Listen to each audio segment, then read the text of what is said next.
सठ सुध रही सत संगति पाई, पारस परस कुघात सुहाई। विधि बस सुजन कुसंगत परही, फनि मनि सद्म निज गुण अनुसरही। दुष्ट भी संगति पाकर सुधर जाते हैं, जैसे पारस के स्पर्श से लोहा सुहावना हो जाता है। किंतु दैव योग से यदि कभी सज्जन कुसंगति में पड़ जाते हैं तो वे वहाँ भी सांप की मणि के समान अपने गुणों का ही अनुसरण करते हैं। अर्थात जिस प्रकार सांप का सत्संग पाकर भी मणि उसके विष को ग्रहण नहीं करती तथा अपने सहज गुण प्रकाश को नहीं छोड़ती, उसी प्रकार साधु पुरुष दुष्ट के संग में रहकर भी दूसरों को ही प्रकाश ही देते हैं और दुष्टों का उन पर कोई प्रभाव नहीं पड़ता।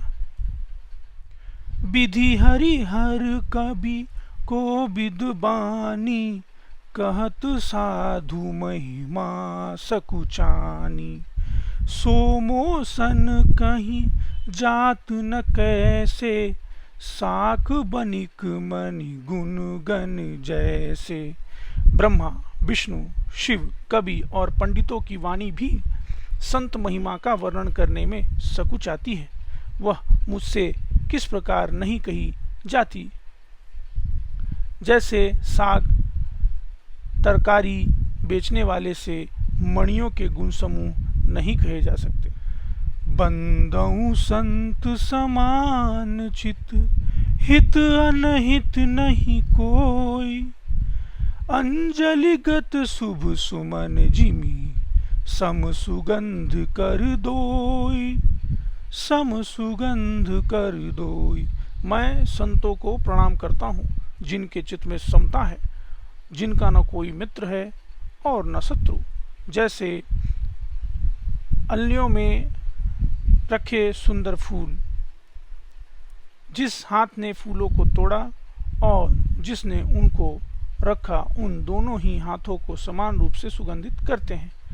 वैसे ही संत शत्रु और मित्र दोनों का ही समान रूप से कल्याण करते हैं। संत सरल चित जगत हित, जानी सुबाहु सनेहु।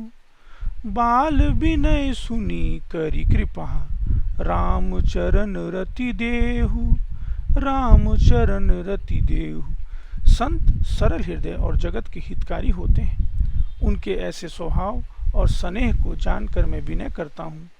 मेरी इस बालक विनय को सुनकर कृपा करके श्री राम जी के चरणों में मुझे प्रीति दें। बहुरी बंध खल गन सथी बाए, जे बिनु काज दाहिने हूँ बाए। परहित हानि लाभ जिन केरे, उजरे हरस विषाद बसेरे।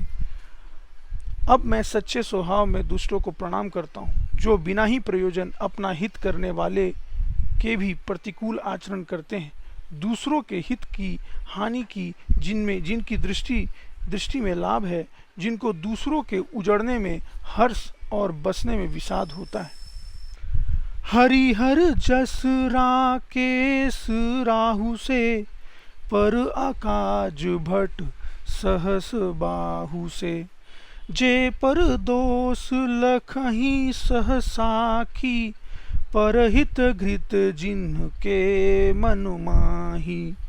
जो हरि और हर के यश रूपी पूर्णिमा के चंद्रमा के लिए राहु के समान है, जहाँ कहीं भगवान विष्णु या शंकर के यश का वर्णन होता है, उसी में वे बाधा देते हैं। और दूसरों की बुराई करने में सहस्त्र बाहु के समान वीर हैं, जो दूसरों के दोषों को हजार आंखों से देखते हैं और दूसरे के हित रूपी घी के लिए जिनका मन मक्खी के समान है, अर्थात जिस प्रकार मक्खी घी में गिरकर उसे खराब कर देती है और स्वयं भी मर जाती है, उसी प्रकार दुष्ट लोग दूसरों के बने बनाए काम को अपनी हानि करके ही बिगाड़ देते हैं।